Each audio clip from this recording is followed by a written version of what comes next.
પછી જિંદગી જાણે પૂરી થઈ ગઈ, મારી સંભાળ લેનારી જતી રહી.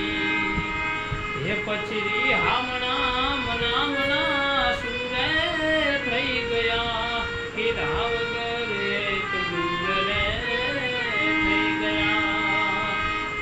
એ મારી વાત નો વિહામો મને મળ્યા વગર ગઈ,